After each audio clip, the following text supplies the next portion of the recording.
Hello नमस्कार दोस्तों, मेरा नाम Rohit Singh. Now you are watching my official YouTube channel battle for SSC for better preparations. Dear friends, आज हम जो टॉपिक लेकर आए हैं वो है प्रेसिडेंट।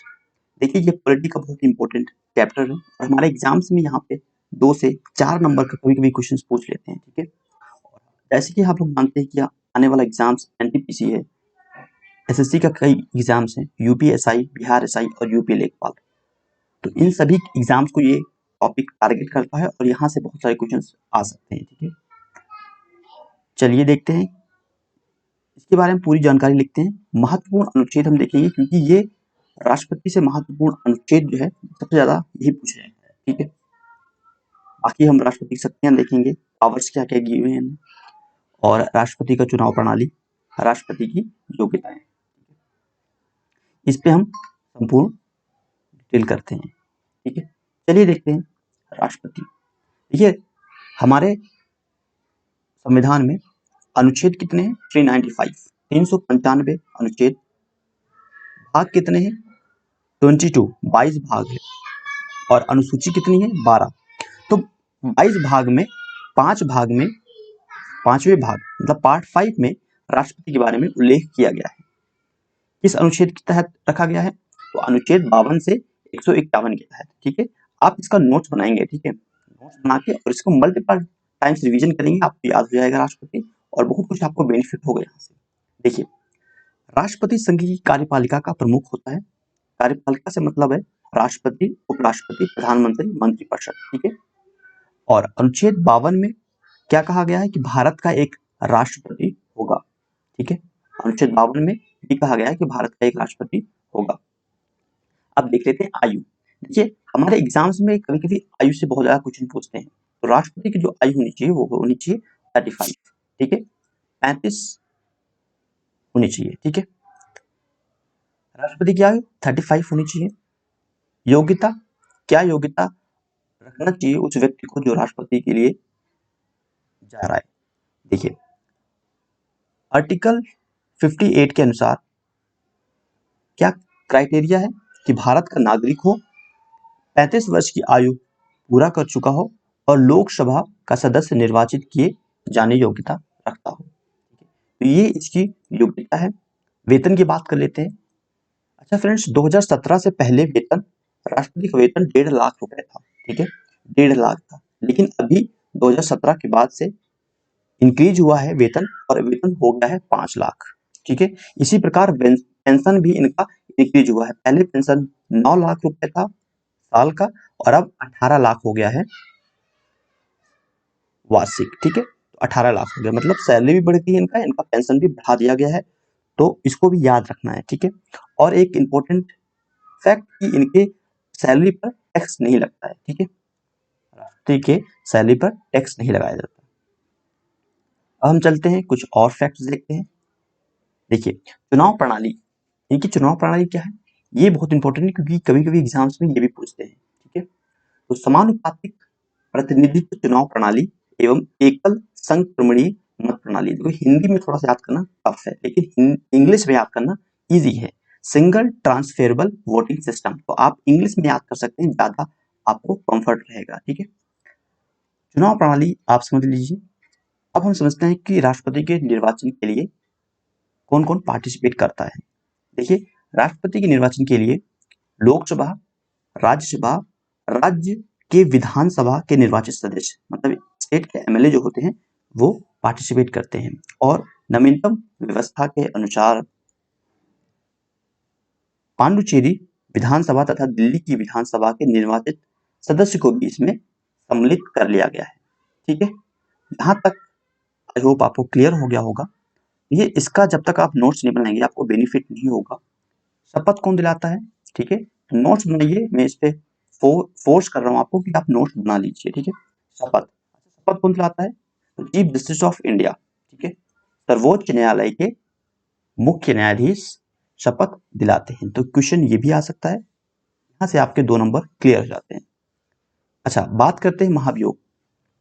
तो डियर फ्रेंड्स, महाभियोग पे मैंने एक पर्टिकुलर वीडियो बनाया है। आप पॉलिटी के प्लेलिस्ट में जाके, मेरे चैनल का जो प्लेलिस्ट है उसमें पॉलिटी मैंने सेक्शन बना रखा है, उसमें मैंने महाभियोग अच्छे से समझाया है। बहुत छोटा वीडियो है लेकिन आपके लिए यूजफुल होगा। महाभियोग जो आता है आर्टिकल 61 के तहत आता है। ठीक है, महाभियोग की प्रक्रिया यहाँ भी हम समझ लेते हैं। देखिए, संसद के किसी सदन द्वारा उस पर महाभियोग लगाया जा सकता है, मतलब राष्ट्रपति पर संसद के किसी भी सदन मतलब यहाँ पर दो है, राज्यसभा, लोकसभा, किसी भी सदन द्वारा महाभियोग लगाया जा सकता है, परंतु शर्त यह है कि राष्ट्रपति को 14 दिन पहले लिखित सूचना देनी है, जिस पर उस सदन, कोई भी सदन अगर राज्यसभा लगा रहा है तो उसका 1/4 सदस्य के हस्ताक्षर होने चाहिए। तो ये एक जानकारी है। ठीक है, और उसके बाद क्या होता है, फिर 2/3 सदस्य लोकसभा और राज्यसभा के मेंबर्स अगर इसको पारित कर देते हैं तो फिर महाभियोग लगता है। ठीक है, क्लियर है। 2/3 सदस्य लोकसभा के अगर हस्ताक्षर होता है, उनको मान्यता दी जाती है, दूसरे सदन में जाकर, दूसरे सदन में अगर राज्यसभा लगा रहा है तो लोकसभा में जाके क्या होगा, वहां पे आरोप को चेक किया जाएगा। ठीक है, अगर लोकसभा में लग रहा है तो राज्यसभा में चेक होगा, मतलब दूसरे सदन में जाएगा। अब दूसरा सदन राष्ट्रपति पर लगाए गए आरोप की जांच करेगा और 2/3 सदस्य अगर इसको प्रमाणित कर देते हैं तो फिर महाभियोग लग जाता है और राष्ट्रपति को अपना पद त्यागना होता है। ठीक है, तो ये एक महाभियोग की प्रक्रिया है। अच्छे से समझने के लिए आप पुरानी वीडियो मैंने बनाया है, उसको देख सकते हैं। ठीक है, चलिए कुछ और पॉइंट्स देखते हैं। राष्ट्रपति का अधिकार, क्या क्या राइट्स हैं राष्ट्रपति के, वो देख लेते हैं, क्योंकि यहाँ से बहुत सारे क्वेश्चन पूछते हैं। अनुच्छेद 123, अभी मैंने रिसेंटली एक वीडियो बनाया है अध्यादेश पे, डिटेल वीडियो है।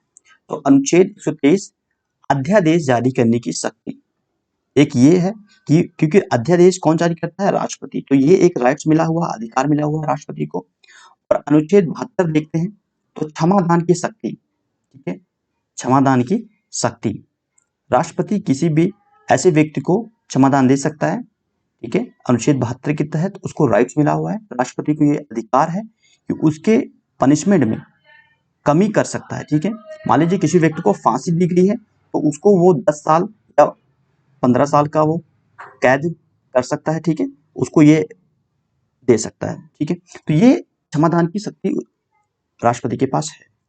और अनुच्छेद 331, देखिए, राष्ट्रपति लोकसभा के 2 सदस्य का मनोनीत करता है और वो एंग्लो भारतीय समुदाय से होते हैं। ठीक है, 2 सदस्य को मनोनीत करता है। और अनुच्छेद 80 के तहत राज्यसभा के 12 सदस्यों को चुनता है, जो कि कहाँ से बिलोंग करते हैं, कला, साहित्य, विज्ञान और सामाजिक कार्य। ठीक है, और अगर ये पूछता है, टोटल पूछता है कितने मेंबर्स को सिलेक्ट करता है, ठीक है, मनोनीत करता है, तो 14। ठीक है, अगर पर्टिकुलर लोकसभा का पूछता है फिर आपको 2 बताना है। ठीक है, अगर टोटल पूछता है तो 14, क्योंकि ऐसे क्वेश्चंस आए हुए हैं एग्जाम में।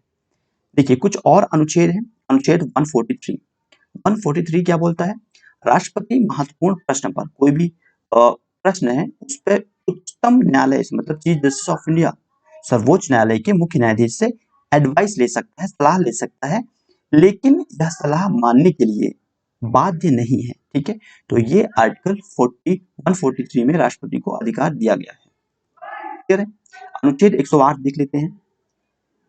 देखिए, यदि कोई भी विधेयक है और उस पर दोनों सदनों में असहमति है, ठीक है, तो उसको सुलझाने के लिए राष्ट्रपति दोनों सदनों की संयुक्त बैठक कर सकता है, मतलब संयुक्त बैठक बुलाने का राइट्स जो है वो राष्ट्रपति के पास है और आर्टिकल 108 के तहत। क्लियर है। तो ये जो आर्टिकल्स आप देख रहे हैं ना, ये अनुच्छेद देख रहे हैं, सबसे इंपॉर्टेंट है अगर आप राष्ट्रपति पढ़ रहे हैं। ठीक है, देखिए, राष्ट्रपति तीनों सेनाओं का प्रमुख होता है। ठीक है, और कई बार एग्जाम्स में आया हुआ है, तो ये भी हम करना है, इसको हाईलाइट कर दिया क्योंकि ये इंपॉर्टेंट है आपके लिए। अब देखते हैं राष्ट्रपति की आपातकालीन शक्तियां। कुछ राष्ट्रपति की आपातकालीन शक्तियां हैं, जिसमें हम देखते हैं कि अनुच्छेद 52, 352 और अनुच्छेद 356, अनुच्छेद 360। अनुच्छेद 352 क्या है, सशस्त्र विद्रोह, बाह्य विद्रोह। ठीक है, और अनुच्छेद 356 क्या है, राष्ट्रपति शासन किसी भी राज्य में, ठीक है, राष्ट्रपति शासन लागू होता है। और अनुच्छेद 360 क्या है, वित्तीय आपातकाल। ठीक है, वित्तीय आपातकाल। अभी तक जो सशस्त्र विद्रोह है 3 बार लगा हुआ है, कौन कौन से है वो, उसको देख लेते हैं। भारत और चीन के युद्ध में 1962 में हुआ था। उस समय ये विद्रोह लगा था, ये अनुच्छेद लगा था, 352 अनुच्छेद लगा था। 1971 में भारत और पाकिस्तान का युद्ध हुआ था, तो उस समय ये विद्रोह लगा हुआ था। और 1975 में आंतरिक अशांति जब फैली हुई थी, तो अनुच्छेद 352 लगा हुआ था। तो ये ठीक है, ये इमरजेंसी लागू की गई थी। ठीक है, क्लियर है। 1975 का कई बार एग्जाम्स में पूछा गया है। इंदिरा गांधी उस समय प्रधानमंत्री थी।